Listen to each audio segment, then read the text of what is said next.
Fala, meu amigo, minha amiga, seja muito bem-vindo a mais um editorial do nosso canal. Às vezes a gente tem que gravar na rua. Quando a gente não tem tempo, a gente arruma tempo, não tem desculpa, né? Pois é, a gente vai falar de muita coisa importante nesse editorial de hoje. Uma delas é uma baixa na comitiva do Bolsonaro, que está indo para a posse do Milei. 14 pessoas já não vão comparecer. É uma matéria do jornal Metrópolis, do Igor Gadelha. E a gente vai falar também do estado de saúde do Naime, que deu uma piorada. Tudo isso e muito mais a gente vai estar tratando aqui nesse editorial com vocês. Então, pessoal, curte, compartilha, dá o like. Bora para a tela do celular que eu vou trazer essas informações para vocês. Combinado? Grande abraço. Pessoal, estamos diante de um fato gravíssimo. Eu venho alertando sobre a situação do Coronel Naime. A gente chegou a fazer um editorial onde a gente colocou um trecho da fala da esposa do Coronel Naime, onde ela fez denúncias sobre o estado de saúde do Coronel Naime e, infelizmente, a gente pode chegar a um próximo caso semelhante ao do Clezão com o Coronel Naime. Essa matéria do Ceará Antenado, que eu estou trazendo aqui o comentário para vocês. Após quase 300 dias, pasmem, 300 dias na prisão, Coronel Naime passa mal com fortes dores no peito e está em estado grave. Exatamente isso. Nessa segunda-feira, o coronel da Polícia Militar do Distrito Federal, Jorge Eduardo Naime Barreto, voltou a passar mal na prisão, onde está preso há quase 300 dias por suposta omissão nos atos de 8 de janeiro. E eu acho um absurdo, eu fico realmente chocado em ver que a denúncia contra ele é omissão. Você, cidadão que está me ouvindo agora, imagina, ele estava de férias, inclusive tinha saído para tratar de questões de saúde, quando, de repente, acontece os fatos de 8 de janeiro, ele larga tudo, vai correndo, presta assistência ao Estado que o chamou, vai para o fronte de batalha, enfrenta ali os manifestantes, é ferido, e isso é caracterizado omissão. Já outros que estavam lá dentro ofereceram água, não estão presos por omissão. Outros que apagaram imagens não são caracterizados como omissos. É, no mínimo, curioso essa interpretação dessa omissão. E no seu ponto de vista? Coloca para mim nos comentários. Você acha que há alguma omissão ou não? Segundo a informação, agora, de ontem, tá? Da esposa do PM, a Mariana Naime, a que eu tinha feito o editorial e coloquei um vídeo dela, ele foi hospitalizado com fortes dores no peito, diagnosticado com tromboflebite aguda na veia cefálica. Há um grande risco da trombo ter deslocado e ameaça de embolia. Infelizmente, quando eu peguei a Covid, eu tive a embolia. E aí eu tive meu pulmão tomado. É algo, sabe, que eu não desejo para o meu pior inimigo. E a grande questão aqui que fica é, imagina a cabeça, o psicológico dessa família depois do que aconteceu com o Clezão.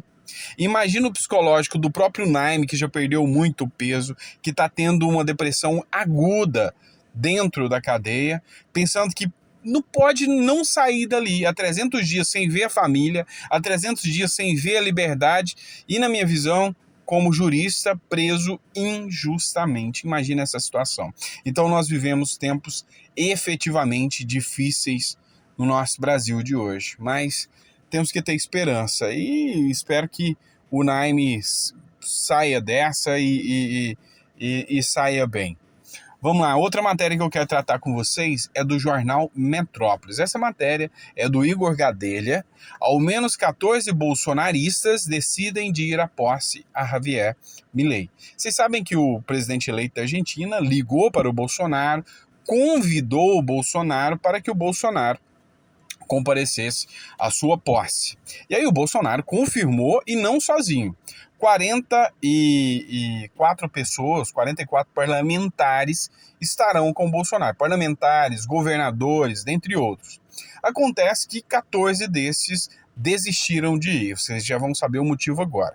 Mas o grande ponto aqui é, Bolsonaro, temendo uma retaliação do judiciário, peticionou ao ministro do Supremo, Alexandre de Moraes, informando que estaria indo para a posse de Milei, o tempo que ficará lá, dando todas as características para que Moraes não use esse argumento de saída do Bolsonaro como um subterfúgio para emitir um mandato de prisão contra o Bolsonaro.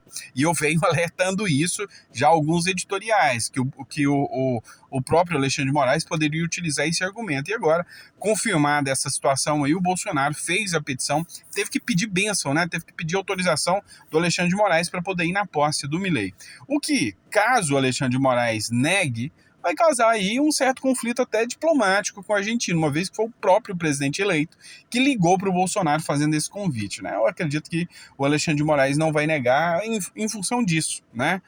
Ao menos 14 parlamentares e políticos bolsonaristas desistiram de ir à posse do presidente eleito da Argentina, o ultraliberal Javier Milei, no domingo, é o que diz o Igor Gadelha.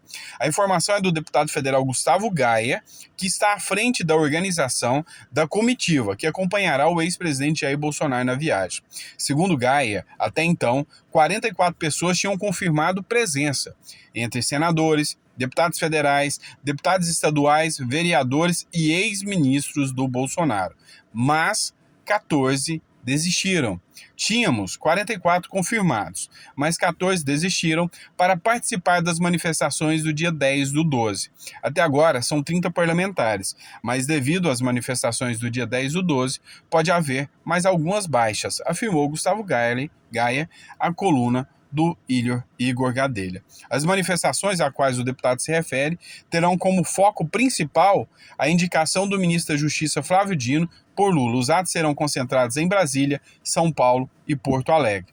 Além dos protestos, as desistências também estão relacionadas a uma missão de parlamentares a Israel, como é o caso da deputada federal Carla Zambelli. Então, vai acontecer aí uma baixa, né, nessa ida, mas eu acho que hoje o cerne da questão é o Bolsonaro. Os deputados aqui são, vamos dizer assim, são circunstanciais nesse caso. O realmente que vai dar um poder político e é uma prova de fogo, que eu já falei com vocês, é o Bolsonaro. Lembra? Quem não viu o último editorial, eu falei da prova de fogo que será essa ida de Bolsonaro à Argentina, tá bom? Agora, a próxima matéria que eu quero tratar com vocês é referente a uma votação importantíssima que acontecerá hoje e pode trazer uma grande vitória para a oposição e uma derrota gigantesca para o governo Lula. É o seguinte, o capitão Alden fez a publicação, ele que é deputado federal, atenção CACs e todos aqueles que defendem o direito à legítima defesa. Votaremos hoje o pedido de urgência do PDL que susta medidas desarmamentistas de Lula e Dino. Você deve lembrar que no começo do ano, Lula, com o apoio do Flávio Dino, editaram um decreto. E nesse decreto, eles restringiram o direito e o acesso à arma para centenas de pessoas. E aí, há quem já diga que isso aí já dá para ser sentido na questão da segurança pública. Eu, por exemplo, sinto hoje uma insegurança muito maior do que durante os 4 anos da gestão Bolsonaro. E eu que noticio matérias, estou sempre falando disso, eu consigo ver a diferença do que está sendo noticiado na mídia hoje e era antes. Então, a questão da segurança pública hoje realmente está um caos. Mas, enfim, esse decreto do Lula ele não poderia ser editado. Esse é um tema de legislação de lei. Quem tem que tomar a decisão sobre a liberação ou não de armas é o Congresso Nacional. E o Lula exasperou os limites dele fazendo um papel do Congresso. E o Congresso pode derrubar esse decreto através de um PDL. O PDL ele susta o decreto legislativo do Lula e retorna o status anterior com a regra anterior do Bolsonaro sobre as armas, como que funcionava antes. E é uma luta que está sendo travada. Quem capitaneia principalmente essa luta é o Polon, do Mato Grosso do Sul, e eles estão brigando aí para liberar novamente o acesso às armas aí. Então, nós vamos estar acompanhando e eu vou trazer o resultado disso para vocês, tá ok? Vamos lá, mais matéria. Agora a matéria do antagonista, Marina Silva. A grande Marina Silva, que está em todos os editoriais aí ultimamente, né? Só lembrando a Marina Silva, que hoje o Lula deu uma manifestação e falou da caixa preta do BNDES, viu, Marina Silva? Tá na hora de puxar a orelha do seu presidente. Mas vamos lá. A Marina Silva, com aquele amor platônico ao Bolsonaro, comentou a crise em Maceió e sobre a Braskem. E aí, a culpa é de quem? A culpa é do Bolsonaro, é lógico. É muito fácil jogar a culpa no Bolsonaro. Em entrevista coletiva, a ministra do Meio Ambiente disse que a mina da Braskem corre o risco de colapsar, é um empreendimento desastroso. Segundo ela, esse empreendimento nunca foi questionado por Bolsonaro e que Bolsonaro é o culpado desse desastre efetivamente está acontecendo. Será que foi? Porque teve uma crítica aqui que foi publicada pelo Dárcio Bacarense. Na terra do Renan Calheiros, ou seja, lá em Alagoas, Maceió, a gente vai reviver algumas matérias de 2019. A primeira matéria: a Braskem refuta a fala de Bolsonaro que liga rachaduras no Pinheiro à mineração. Nota diz que não existem estudos conclusivos que associem a Braskem à situação do Pinheiro. Pinheiro é o bairro que está fundando lá em Maceió. Então, Bolsonaro fez denúncia, tá? Denunciou a Braskem e pediu que fosse feita a investigação. A outra matéria aqui: prefeito pede laudo após Bolsonaro acusar Braskem de afundar bairro em Maceió. Rui Palmeira quer provas de Ministério e da PGR sobre a origem de fissuras e tremores que vem acontecendo nos bairros. Pois é, isso aconteceu em 2019, bem no comecinho da gestão Bolsonaro. E aí o Dárcio Bacarense escreveu o seguinte: alguém tem dúvida que rolou um monte de falcatruas? Alguém surpreso pelo fato de que o único alerta foi feito por Jair Bolsonaro? Enfim, essa foi uma crítica que foi feita pelo Dárcio Bacarense sobre a fala da Marina Silva. Pessoal, outra matéria que está circulando desde ontem, na verdade foi anteontem que aconteceu, mas eu já estava separando para tratar com vocês aqui, foi republicada aqui pelo Maurício do Vôlei e deputado mineiro, e vários outros jornais também trataram disso. Moraes afirma que extrema-direita usa inteligência artificial de forma maléfica para conquistar o poder. Pois é, subiram de nível, né? Agora a extrema-direita já está no nível exterminador do futuro, com o uso de inteligência artificial para tomar o poder. Essa é a crítica que o Maurício do Vôlei fez. O ministro do Supremo Tribunal Federal, Alexandre de Moraes, aqui o Maurício usou a palavra Xandão, afirmou que regimes autoritários de extrema-direita usam a inteligência artificial e as redes sociais de forma maléfica para corroer os pilares da democracia ocidentais, além de conquistar o poder. Moraes citou ainda a publicação de notícias falsas. Essa desinformação já foi ampliada como instrumento descontrolado das redes sociais. A partir de agora, ganha um novo e problemático fator: a inteligência artificial.